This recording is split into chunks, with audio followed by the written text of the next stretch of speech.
Why are you, Josh? Why are you like all shucking over there? Because I just see him like, oh shucks, over on the side. And I'm like, oh, whoopsie doopsie. What do we do over here? What did we bring up? What does old man Josh want to say now about technology? What is he scared of?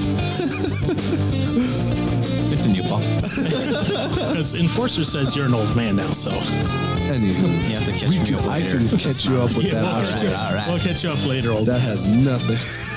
I have cast off the title of old man. Should I start getting Touch of Grey? Oh, Josh. One of these days, well, yeah, we'll have him back again for. Maybe I just put the microphone on him and let him rant for like 3 hours. We'll go get lunch somewhere. We'll come back and we'll be like, yes, you really do say so, Josh. And then we can go out and get something else, do something else. Come back, really, How insightful. and then he'll never know. No. I just put like a computer on the side that randomly says, okay, sure, wow, tell me more. Just randomly makes those noises, and he'll be like all enthralled and save his wife some sanity at the same time, so she doesn't have to listen to it all. Poor Amy. So I'm sure he doesn't need Touch of Grey anymore. Oh yeah, He's already done it to himself with having now 2 dogs and a cat. Yep. And just yeah. Oh, that kid. Those kids over there. Well, like I said, now that my hair's shorter, it's not as bad. But like when it was, which is weird. But when it was longer, I could feel like areas where it was like more baldy. It seemed real thin. And I was like, this just goes a little bit thinner. Guess what? You're going to be sitting across the table from a bald man. And not bald like because I'm losing my hair, but bald because I'm just gonna shave it. I'm gonna bick it. Getting rid of it. Just gonna be like get one of those hand shavers and just and be like, all right, we're done. That's good. Continue on. At least I'm not gonna like near my face or anything. I mean, eyelashless, eyebrowless, facial hairless. the eyebrow, that would really be rough. The eyebrows would, no, eyelashes would be rough. Yeah, just dunk me in a. Eyebrows Just would be dunk my weird. entire head in there. Put a straw in my nose, dunk me in there, and let it dissolve all the hair.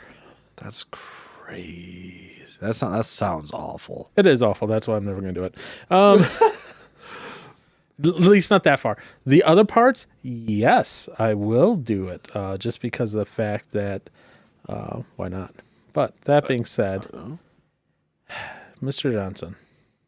That's my name, almost, basically. Sometimes I wonder about you, sir. And then you go ahead and do something like this and totally redeem yourself. Yeah. What movie is that reference to? I don't know.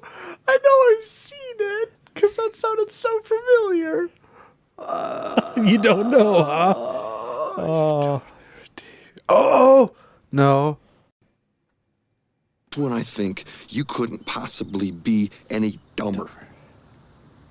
You go and do something like this. And totally redeem yourself! Oh my gosh. Dumb and Dumber. That's right. Yes. He even says the word when I can't think you do any anything dumber. Oh my, you taught him the freaking Harry. Oh, you taught him to. Well, I'm trying to think of what he did in that moment. What did he do in that moment? What? He traded in. He traded some. It doesn't matter. He redeemed himself. Yeah, man, what a movie. I haven't seen that one in a long time. It's been a minute since I still love the sipping on Grandpa's old cough medicine scene. So, yeah. So, like I said, Yeah. Hi. I was like, okay. So I got Mr. Johnson over here doing Johnson-y things, and then he goes and throws this one in. I was like, Oh, no. interesting. Totally redeemed himself. Oh, no. Uh-oh. So, Yeah, what's the title of this one? I say, do you want to introduce it, Mr. Johnson? No, it's all right. I don't have the I don't have all the words in front of me. Oh, you what don't I have said. all the wordings in front of you? No, I have a blank screen on my phone. Yeah. I see. So essentially what you wrote is, and I'm going to paraphrase Okay, thank you. because yours was a little... My grammar is not the best. Oh, have you seen my grammar? But Okay. Trust me. Good, know me. Same. I'm not good with words. So your question was, as Christians, what do we care about for the non-believer? Do we just want them to be happy or try to lead them to Jesus all the time? Well, I have a short yeah. answer and a And a long, long answer. Of course you do. But before we get to my short and my long answer You on have this, questions for me. well, I have questions and I want to hear the thoughts behind this. I want to hear your thoughts on it, and I want to hear what brought this up, and if I didn't know some of that already, probably. Well then. Then why do you even need to ask? Because I need it in recorded format. Just because I may know some things doesn't help with It doesn't anything help with any- anyone yeah. listening. Yeah. So where did this come from, Mr. Johnson? What sparked this thought? I guess I did. I don't know. I guess as far as just being, I don't know. I guess like a witness kind of thing. Mhm. That's one thing I would say I've never really been. Well, I've never been like good at. Because sure, of course, people know. Okay, I'm just the little goody two shoes church boy. Even though I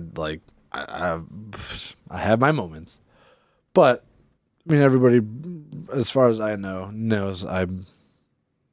Well, as they like to call the religious boy, kind of thing. Even though, whatever, I'm not gonna get in that part of it.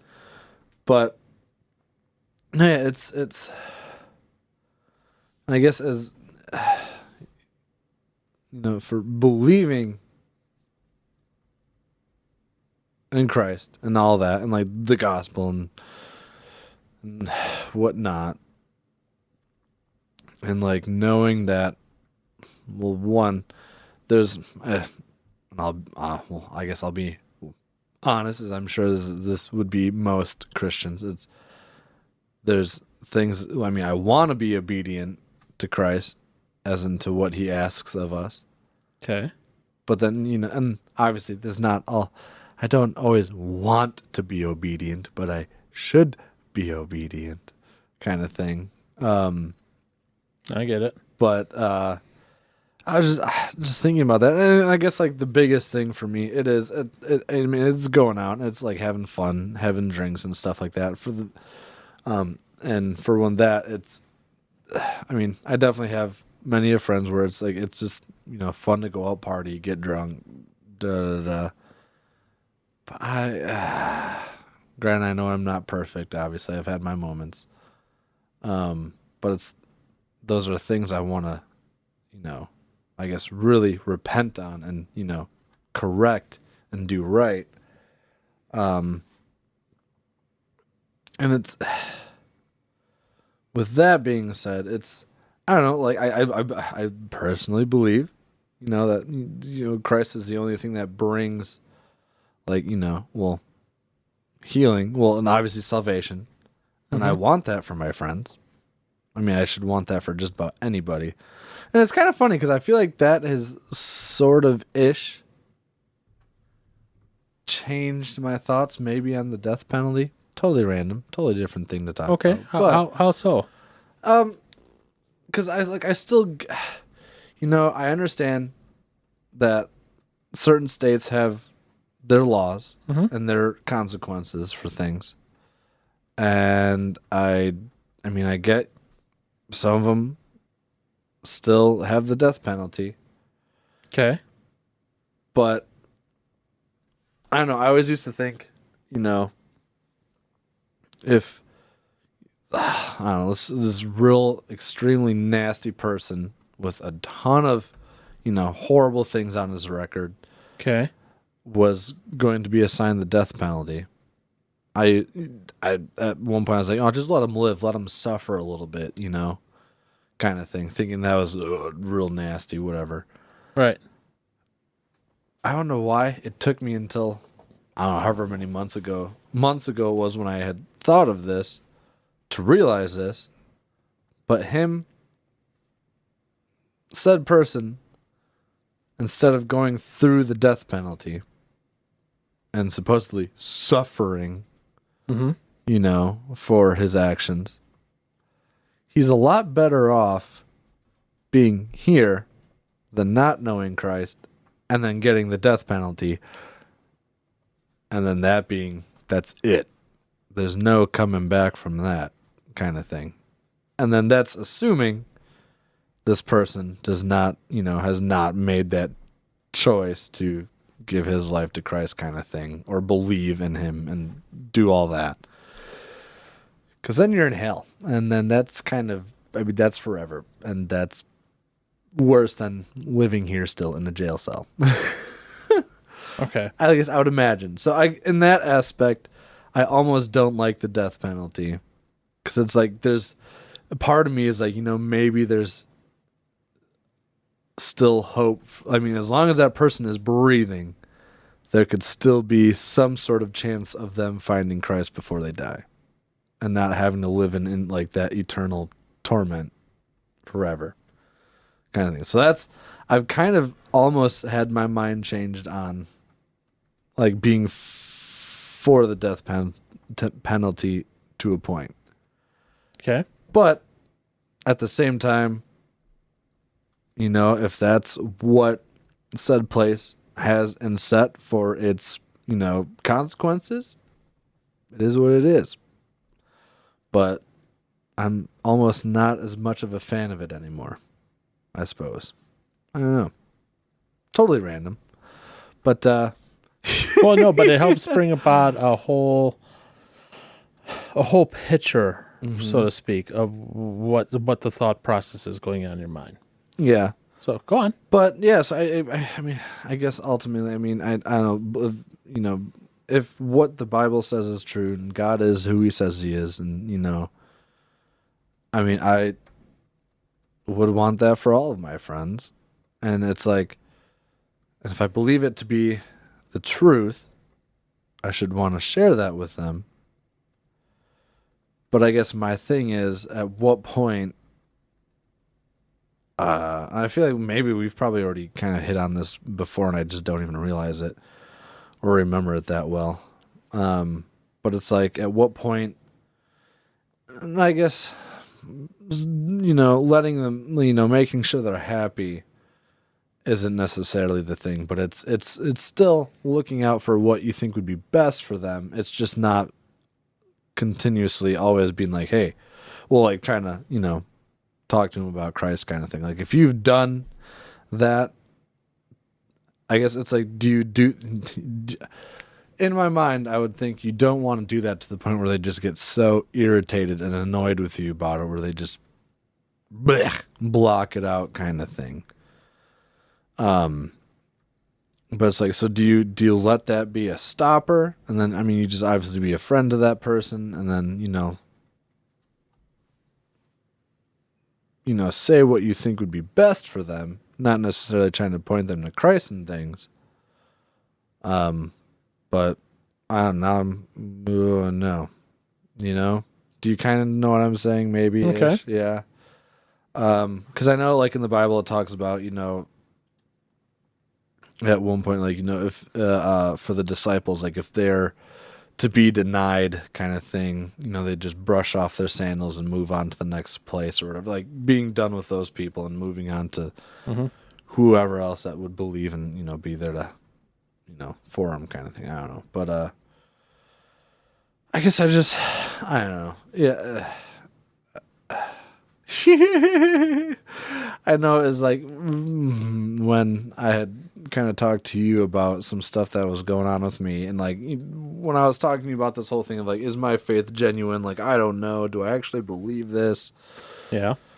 And one thing that you had said was, like if you come out at the end of this not believing, you would obviously mourn that decision, knowing that, again, the Bible being true, like eternity won't be a good one, kind of thing. Mm-hmm. So I guess ultimately that's literally that's what I want for friends, family, whatever. But it's like, at what point do you, like, once you try and talk to them about it, at what point, I guess, do you just drop it? Or do you just, I don't know.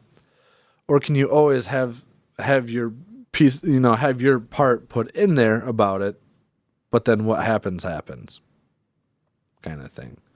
Like, you let them decide, obviously, what they want. You don't want to force it upon anybody, but I guess I just don't know. I guess what's too far, what's not. Don't lose. Like, do you just give up hope? Do you not give up hope? Because that's also my biggest thing. Is like, you might not necessarily be actively always trying to talk to them about stuff, and whether it be obviously just telling them about salvation, the gospel and stuff like that. But like, let's say they ask for advice on something, I'm not going to have the same advice as just any ordinary Joe out there, depending on what it is. Like, comes to, I don't know, sex, sexual relationships, obviously outside of marriage or stuff like that. Like, I'm going to have quite of a different opinion than a lot of people will. At least a lot of friends, Mm-hmm. So, of course, I would have one, or have a mindset of a biblical mindset, as far as, sex being made for marriage, not outside of marriage, and between two people, kind of thing. Husband and wife. I shouldn't say two people. Husband and wife. So I guess there's just a lot of things that I get so like worked up and like nervous to sometimes to share that side of me, even though it's like people already know that about me. I don't know, man. It's just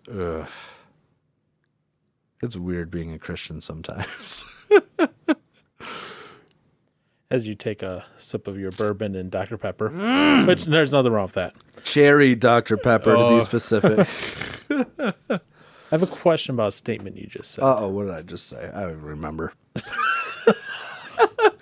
The bourbon is working well. It's not like you had that much bourbon in your glass.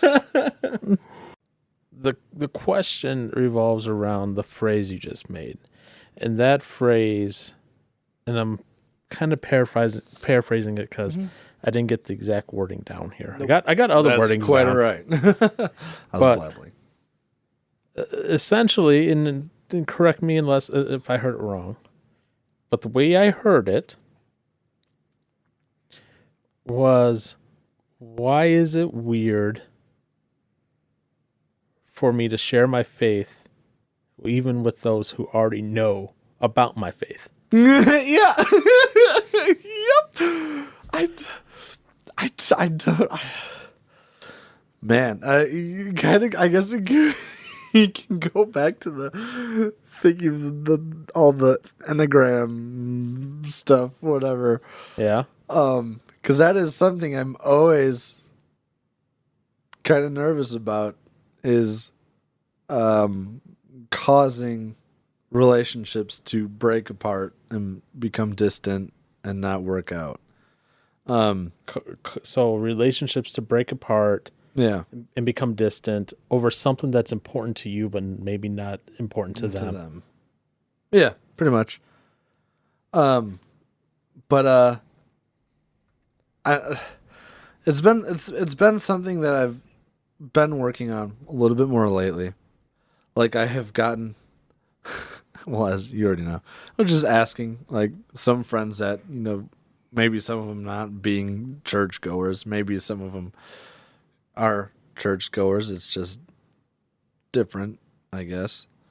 Well, because, I mean, I guess, I don't know, that gets in the whole, Catholic versus Christianity and other. Yeah, whatever. Catholic versus Protestant. Yeah, all those different kind of things. But which was I remember hearing an interesting thing that my dad had said once about,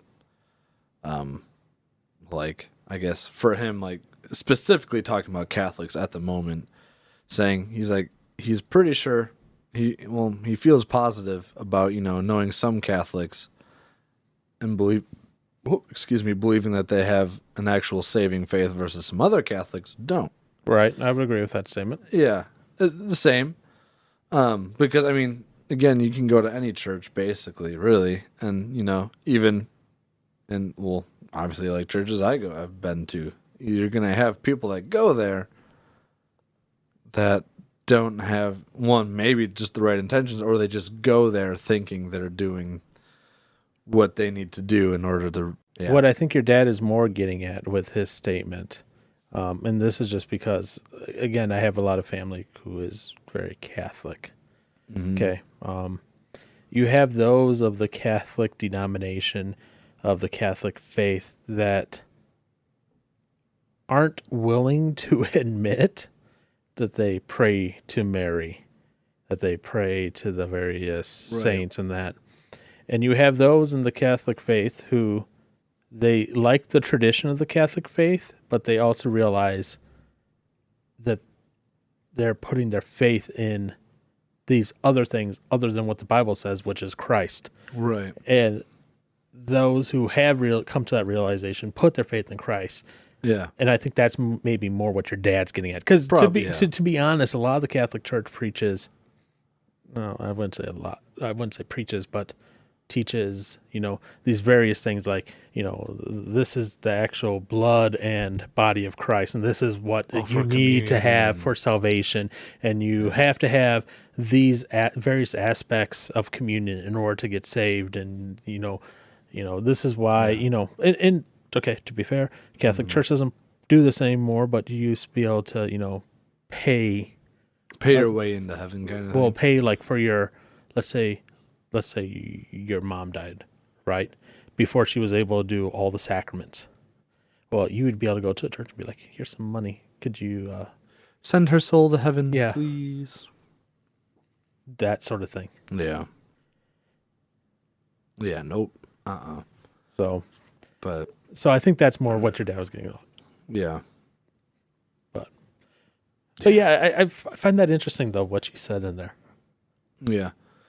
Yeah, it's, I don't know, it's something that has been a lot more, I guess, on my mind, and more apparent that that's something I need to, get past. Okay, and I have a question here, and this isn't related to the ultimate bigger question. This is more a very micro level question here for you, Mr. Johnson, and for anyone else listening as well. Mm-hmm. And this is why I asked that refining question, that it's more like you not wanting a relationship to break apart over something important to you, but not important to the other person, right? Mm-hmm.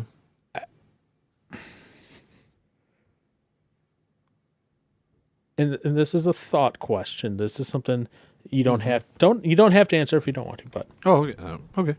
But if you do, go ahead.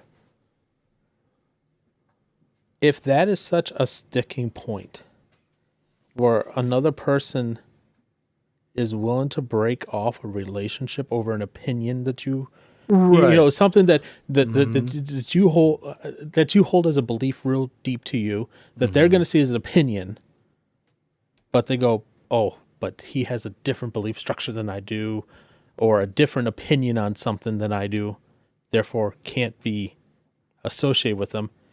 My question is, if it's that fragile, is it something that's being held together, very by other just like like minor things like, oh, we both like the same type of music, so that's kind of binding us together. But it's a very, very loose bindment. And then as soon as like something more substantial comes through that, it's like, okay, now let's look at our core beliefs. And I cannot deal with that person because he believes as a Christian. How dare he? You know, that makes it. It's like, is that a very worthwhile relationship? No, that would not be. But not that being said, you know, you can have differing opinions, but still have relationship as long as it's not driving you two apart. Correct. Yeah. So and that's just something I was thinking of. Is like, is it so superficial that you know it comes out that you have this belief, this opinion that is informed by your belief and your belief structure, that all of a sudden then they go, well, no, I can't deal with you anymore. Right. And see, and this is where it's also, I mean, again, I would definitely put it more so on myself and it being my fault. And it's kind of funny. Every once in a while, like when it comes to mine, granted, it's not using, I don't think it's using the whole song in like the correct context. I just take one line of it and tie myself to it. But it's the song Damage by Red. Okay. And the line where it's talking about like all I do is damage kind of thing. Like that's, I don't know, that's just preemptively like what I think of myself almost in any kind of friendship, relationship kind of thing. So it's, for me, my big issue for myself is where I'm already assuming the worst out of a situation and not getting myself to actually, you know, I guess, say whatever it is that I either want to say or whatever. It's, man, yeah, reading that whole Enneagram thing really was just like, wow, yeah, hot diggity dang. Yeah. So, yeah. And, you know, and I asked that because my goal with that question isn't to get you to go, oh, geez, well, yeah, I should cut off that friendship. The goal is more to hopefully through that be like, you realize hopefully there's more to that friendship than a superficial one, Right. where it can survive a difference of beliefs and opinions. And I think it's good to have friends that are not of the same mindset of you, you know, belief wise. And that being said, probably not your core friends, you know, right. because you need the core to keep you, you know, reinforced and accountable and everything. But it is, you know, kind of like you bring back to the core question then. Yeah. What do you care about for the non-believer? What do we care about for? Do we want them to just be happy or lead them cheese all the time? Well, I guess, and that's where I say, I think probably saying just them, to say you just want them to be happy is not a good thing. Well, it's let's define happy. What does it mean to be happy? Are we talking about the superficial American version of happy, where it's, I got a little bit of money in my pocket, I got a Bitcoin or two maybe, I got, you know, some technology, I got the newest iPhone, I got a computer, and I am a happy. right? Or is it more deep-rooted happy? Yes, I would say having more so of like thinking of it as like a quality of life, and actually like enjoying it versus just these short-term like, I want to go. Well, I guess in the way of looking at it is like, you know, I'm having a bad day, I'm just gonna go drink my sorrows away and feel better about whatever it is for this moment being. Am I gonna just be like, oh, okay, yeah, you do what you want to do, whatever, or would it be like, hey, maybe that's not best, like maybe you work out whatever it is that's going on and actually overcome something, so versus just drowning yourself in alcohol to help pass to help numb the pain. So maybe let's think of it this way. I don't know. Yeah. Happy from this is how I define it. So tell me if you define it differently. Okay. Happy is that short-term joy. You know, that short-term joy you get from like buying a new guitar, buying a new drum set, having a very fancy meal somewhere, going to a concert, something like that. That's a short. Wow. A short. Shirt? I know. I cannot. A short-term joy. Yes. Or happiness. Short-term happiness. Yeah. Joy, on the other hand, is more of a long-term thing. Mm-hmm. It's more able to withstand that those everyday bumps and bruises that come along. You can have a day where, just everything is coming at you at work. You're getting yelled at by your boss and everything, but because it's not just that happiness, it's that joy, it's that long-term joy. You might have a bad day, but you're able to bounce back from it and continue on moving onward. Right. So do we want them to be happy or joyful? Yeah, we want people to be happy and joyful. Yeah. But if that's all we want, then that's not what we're called to in the commission. Right. Yeah. What were we told to do in the commission? I mean, wow.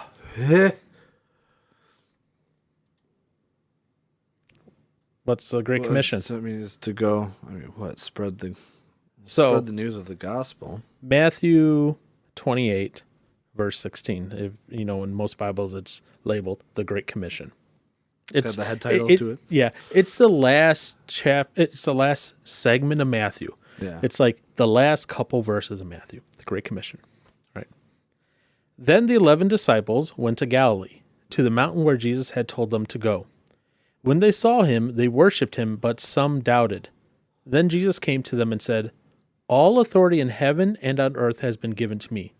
Therefore, go and make disciples of all nations, baptizing them in the name of the Father and of the Son and of the Holy Spirit, and teaching them to obey everything I have commanded you.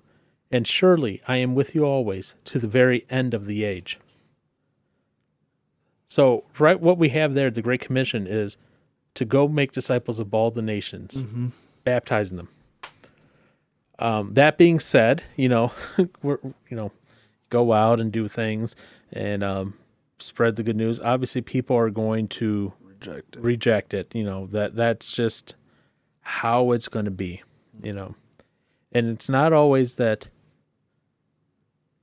you're always going to plant, tend, water, and grow to fruition.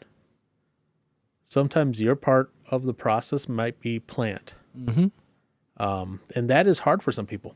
That is really hard for some people to understand that maybe their goal and their part of the entire process is just this one little piece of everything. Yeah. I mean, I get that because it's, for me, the reason I hate to have that just be it is knowing, all right, well, you planted the seed, but if you lose contact with the person, just knowing you might have just planted a seed, it's like, maybe you'll never know where they end up.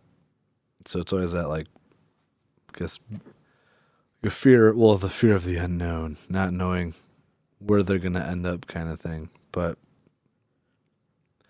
and again, I guess that's like one thing where it's like, no matter how, I guess if I have a friend that, I had a friend that basically just cut ties with me because of me, maybe just sharing the gospel, whatever, or just inviting them to church kind of thing, or talking to them about what I believe.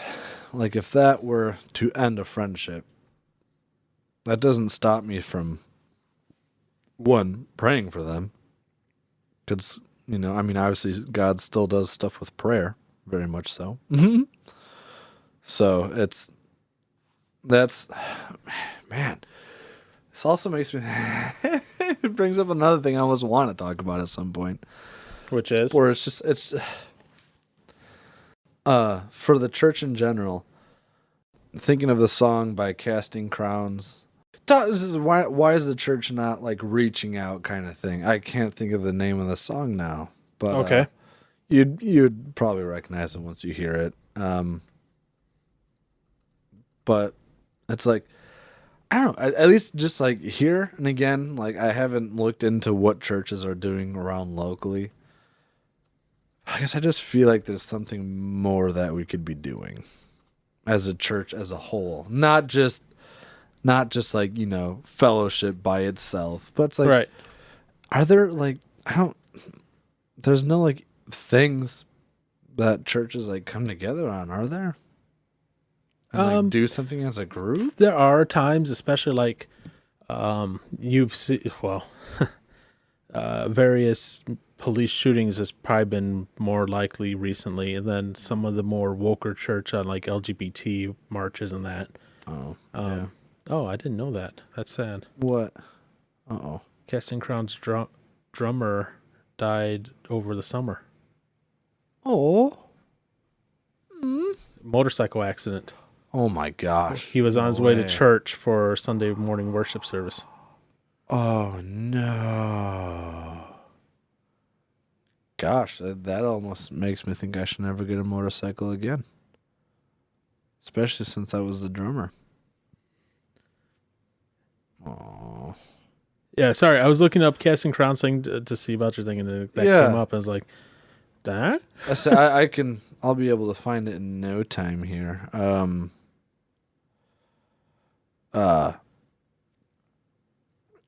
think I just want to call what if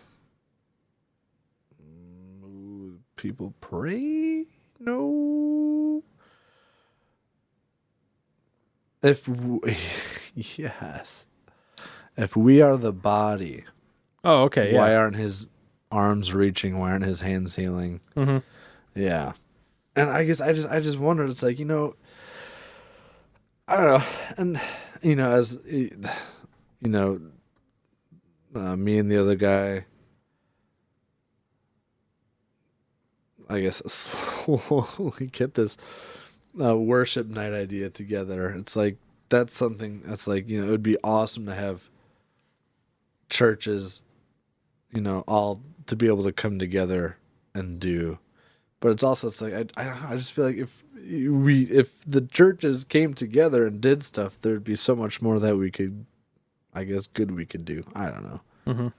Anywho, but yeah, I don't know. Okay. There's so much. Yeah, and see, I look at your question that you brought in here, right? Yeah. And don't take this as judgmental or anything. Oh, I'm okay? telling you, I will.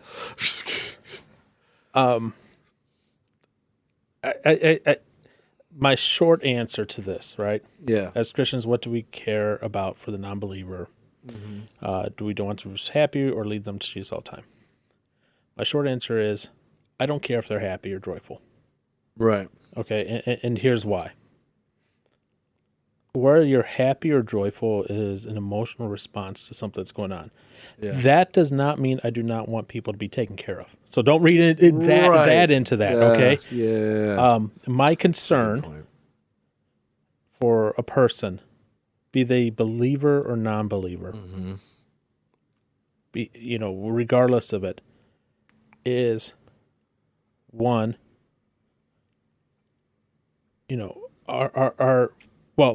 there's a couple things, because people can get so wrapped up in the eternal destination of a person that they forget that we are souls in a body right now, and right now that person may be suffering.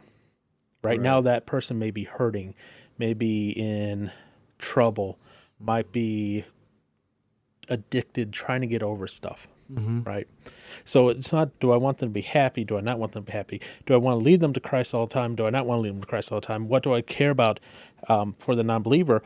I care about the person. Right. I don't care if they're saved, not saved, melanin, non-melanin, gay, straight, bisexual, whatever. Yeah.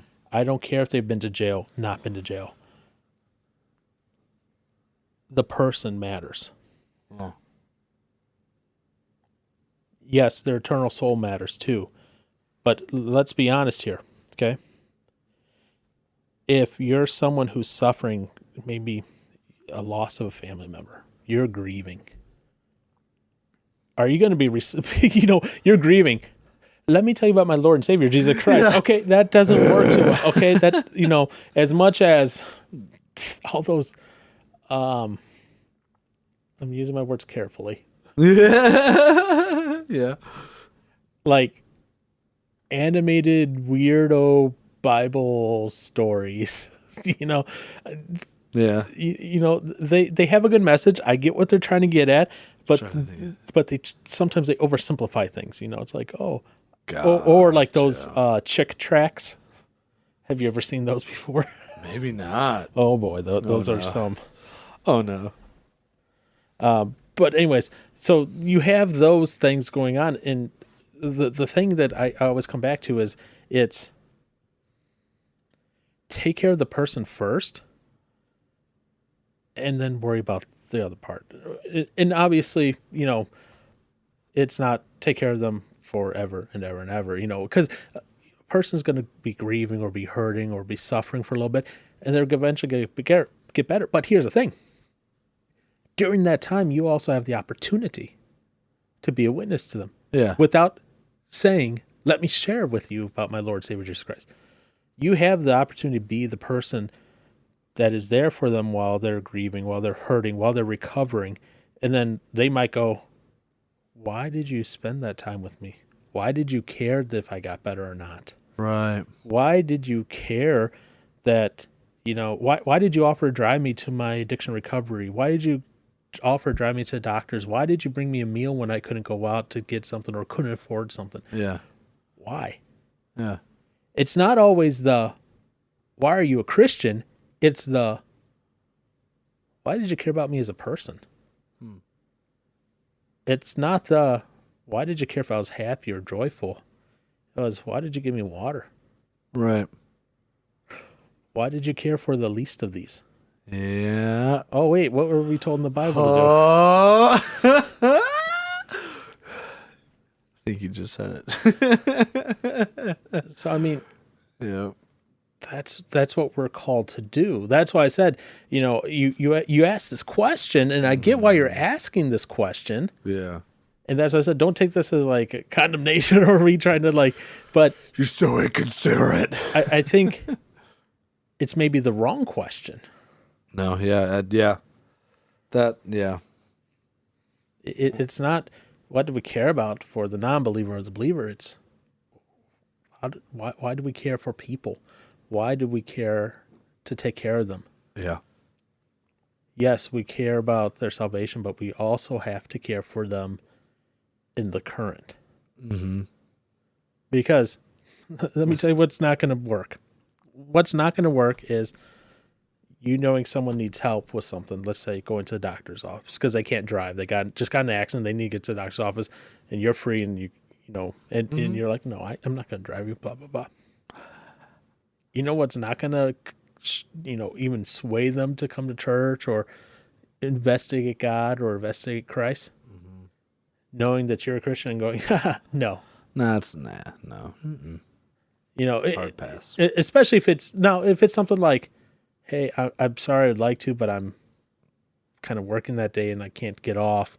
It's a legitimate thing. Cool. But if it's something like, no, I'm going to go play video games. Something that's ridiculous like that. Okay. That turns off people right then and there, because people, especially your younger generation right now, and I'm saying your younger generation, I'm talking about you and younger, right? Mm-hmm. So I'm talking about you, your nephews, all that. Ugh. They, and I hope you do. I hope you see this. The younger people that I know, they can see when people are not being genuine. Oh, right. And that's the biggest turnoff right there. Mm-hmm. They won't even listen to you then about your faith, about what you believe. If they go, oh, that person's not genuine, why do I even care about what they have to say?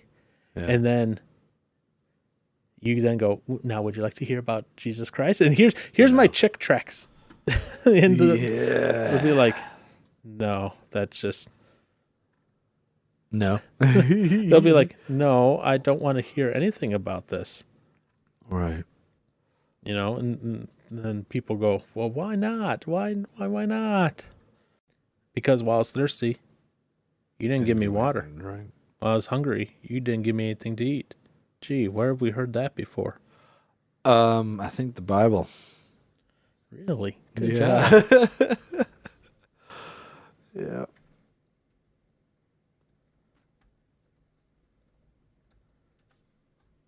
Do you know where that is? Specifically, no. Do you have an idea for a book? I mean, it was probably somewhere in the first 4 books. Of the Bible? No, I'm sorry, the New Testament. Okay, I'm yeah. sorry.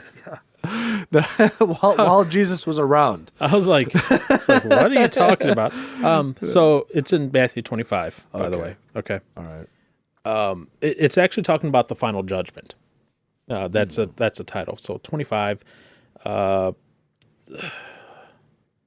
Where does it start? Let's start 31 here. When the Son of Man comes in his glory, and all the angels with him, then he will sit on his glorious throne. Before him will be gathered all the nations, and he will separate people one from another as a shepherd separates the sheep from the goats. And he will place the sheep on his right, but the goats on the left. Then the king will say to those on his right, "Come, you who are blessed by my Father, inherit the kingdom prepared for you from the foundation of the world. For I was hungry, and you gave me food. I was thirsty, and you gave me drink. I was a stranger, and you welcomed me. I was naked, and you clothed me. I was sick, and you visited me. I was in prison, you came to me." Then the righteous will answer him, saying, "Lord, when did we see you hungry and feed you, or thirsty and give you drink? And when did we see a stranger and welcome you, or naked and clothe you? And when did we see you sick or in prison and visit you?" And the king will answer them, "Truly I say to you, as you did it to one of the least of these my brothers, you did it to me."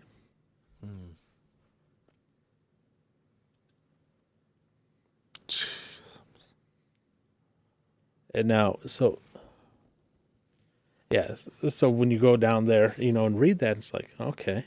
It didn't say when you did it to one of you who was found on the right-hand side. It didn't say when you did it to one of the others who were fortunate like you that are saved.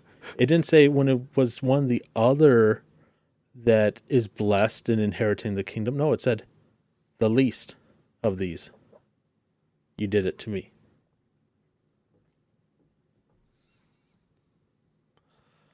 Caring about the person.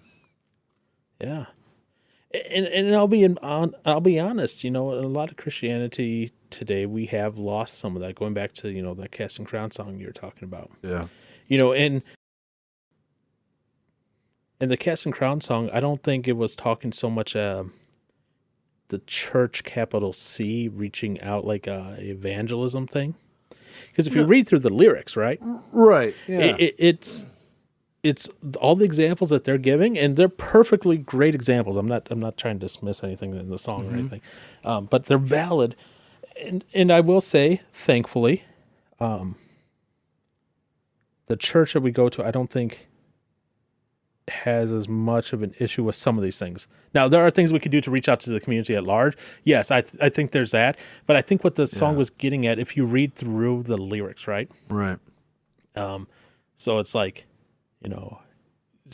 like the first one's talking about like, someone coming in, trying to just blend in, and then people teasing the girl, Right. The other one is a traveler is far away from home, sheds his coat, sinks into the back row, the way the judgmental glances, tells him his chances are better out on the road. Just stuff like that. It's like, it's that old tradition of like, hey, a biker walks into a church. Yeah. And everyone just kind of gives them a glare like, what the heck are you doing? Or a guy walks in with tattoos or something like that. You'll find that in some, especially smaller Baptist churches, still that will happen. And they'll just kind of look at you and be like, why are you here? What are you doing? Yeah. Like, no, go away. Scram. You shouldn't be here because you don't fit in. You got the devil ink on you. Yeah. Stuff like that, right? And now churches like that, I think that's more like and that was especially when that song came out. I think that was more prevalent, if I'm being honest. For sure. Thankfully, like I said, at Fellowship, I don't think that's ever really been an issue. Thankfully, and not like I'm saying we're a liberal hippy dippy church or anything. No. No, I just No. I think we honestly understand that, you know what, there are different peoples from different walks of life, and it doesn't matter on the walk of life that you come from necessarily. Right. No, let me remove that word necessarily. It doesn't matter on the walk of life that you come from. You know, people are people. You're going to have however you look, and it's going to be that way. It doesn't matter if you're coming in covered in tats or you're coming in wearing, you know, jeans and a t-shirt. I remember when Fellowship, it was kind of like, this was back in late 90s. So at that point, it was kind of like looked down upon if you came in not wearing khakis or a suit. Ooh. It actually, like, I remember the first time, like, Pastor Dave wore jeans up on stage. It was like, it was a shocker. Way to go, Pat. You know, Way to go, P. Diddy. it was like a shocker, right? You know, and then slowly over time, the worship team, you know, started phasing in after we even phased in the drums, but like it was like only khakis. Yeah. And then slowly jeans were accepted, and you know, where it's like, okay, we're good to go. You know, we're not gonna have craziness, right? Yeah. But I'm glad that we're not like the point of like, oh look, someone just walked in, because I have a tattoo on my forearm. You know, Kind of visible. people could have easily have responded negatively to that. In fact, the first tattoo I got, I wasn't sure how certain people were going to react. Right. You know, and then when I went to the graduation party right after getting it, like literally, I went and got my first tattoo, and then went to a graduation party. And I get there, and immediately Pastor Dave goes, "Let me see it. Let me see it." And I was like, "Okay, I'm going to be okay." Right. You know, I was like, we're good here. We're good. But there are churches, like if I was to walk in right now in jeans and a forearm tattoo, Disgusting. you know, I would get looks. Oh, yeah. And then depending on this sounds bad, but I know it's true. If I went to visit my family in Pennsylvania, when we were there, my mom was getting looks from all sorts of people. We were the only non-whites in the town. Oh. Yeah. Awkward. So, you know, it'd be like, oh, I'd get more looks about that, you know. And some of it might be just like curious, like, hey, we don't know you're from out of town. Some would be like, get him, boy. You know, he's like, oh, I don't want to know. Leave me alone. So, Oh, wow. so I think that's what more that song is getting at. But at the same time, I also get what you're saying, though, about how does the church reach out on some of those, you know, bigger things. Yeah. And, you know, that's another conversation for another time, because there's a lot of things that can be done. Yeah. And a lot of it comes down to, unfortunately, at times, it's like, well, you know, just the way society is. Sometimes you have to spend money to get people to come, and then what do you do, and how do you do that? And you know, I think like the trunk or treat was a good thing. Yeah. You know, absolutely. it got people kind of more interested in like, oh, hey, you guys are willing to do this and come, and cool, and they came and they enjoyed themselves, and we had a good time. That being said, you know, things we've done in the past, such as the Easter egg hunt sort of stuff. That, I remember the good old dodgeball nights. Yeah, and to be fair, the dodgeball stuff was mostly organized by the teens. By the kids. Yeah. That was mostly organized by them. So I was like, okay, cool. Yeah. Let them organize it, and that's awesome. It's just, and don't take this the wrong way, I might. but a lot of the teens we have now are not interested at all on taking any initiative on doing anything like that. Right. You know, a lot, and it feeds into that stereotype of, oh, this generation is so lazy.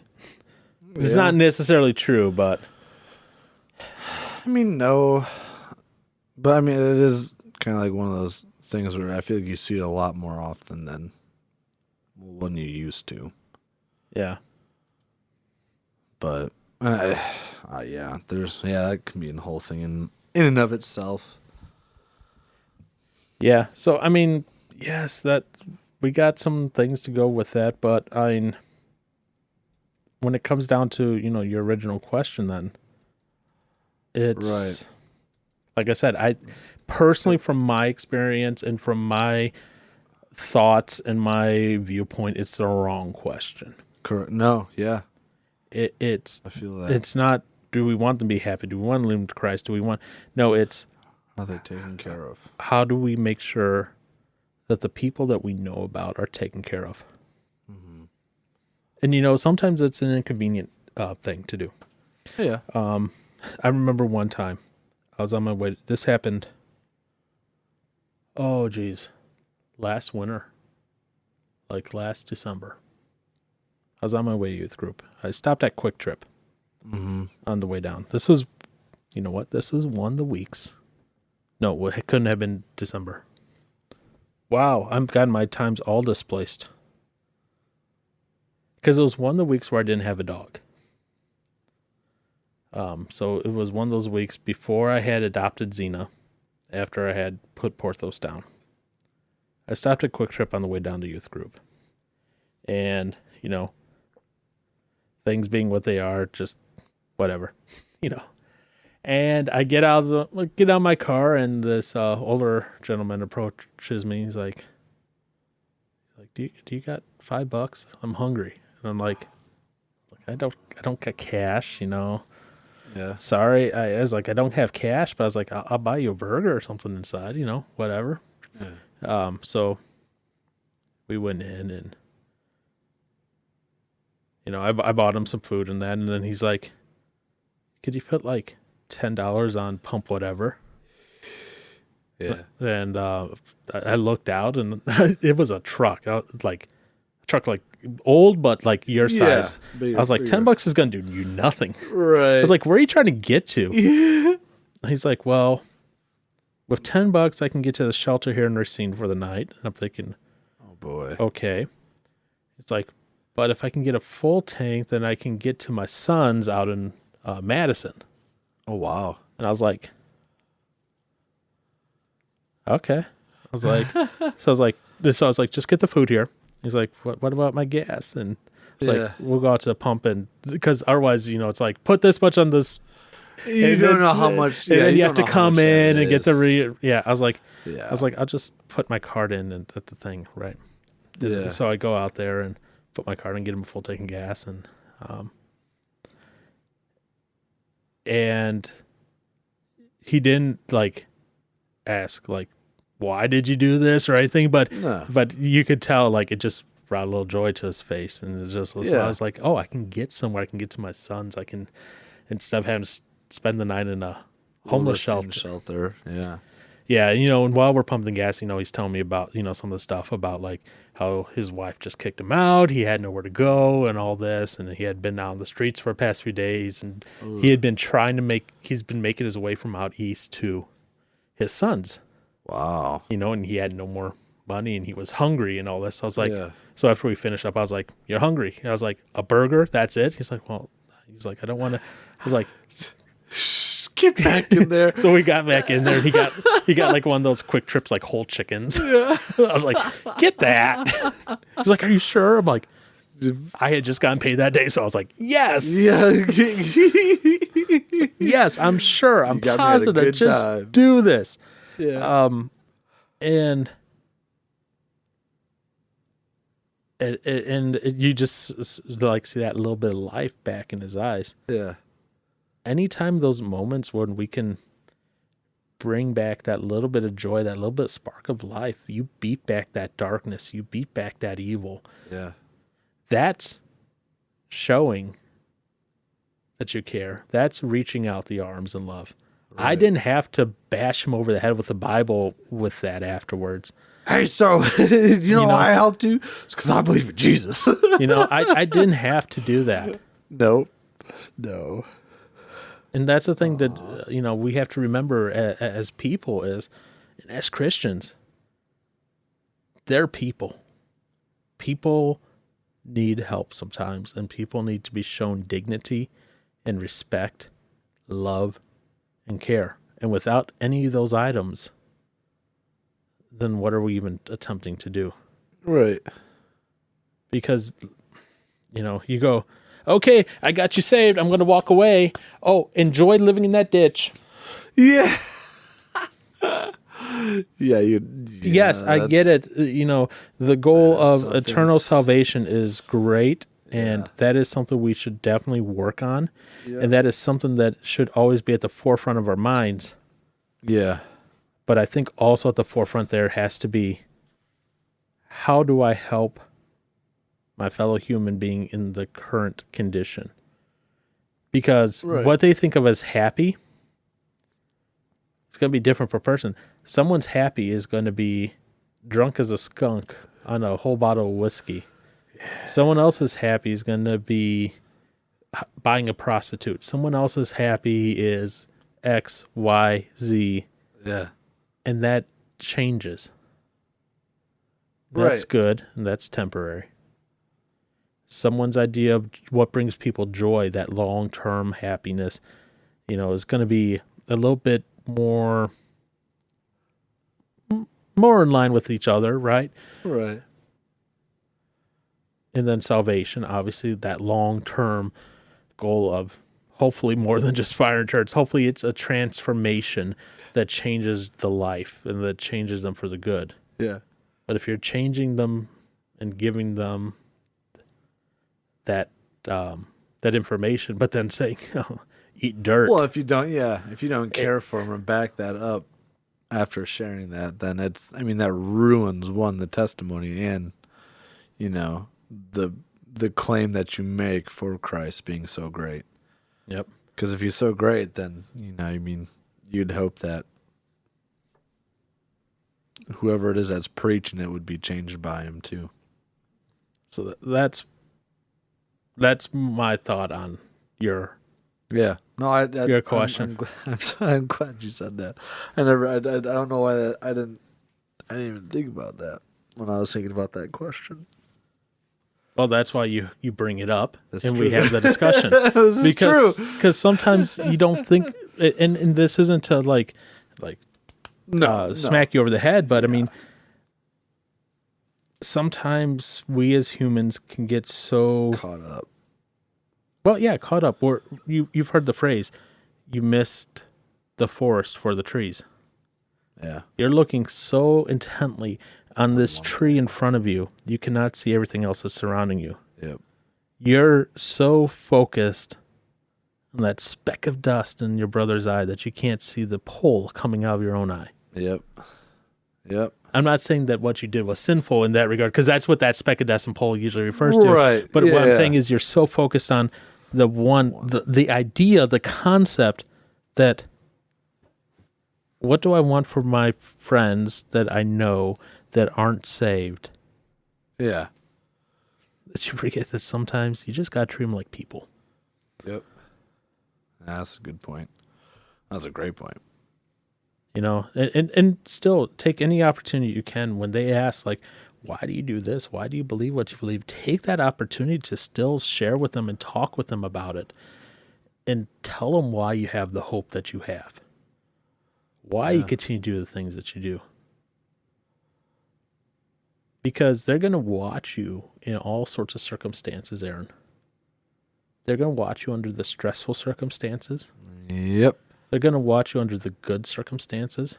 They're going to watch you when you mess up. They're going to watch you when they mess up. They're going to watch you when the world is going crazy and rioting. And they're going to watch how you react versus how they react. And that's what's going to lead to that conversation then of, Why are you so different? why are you doing this? Why do you say this when the rest of the world says this? And that's when you get to start that conversation then and say, here's why.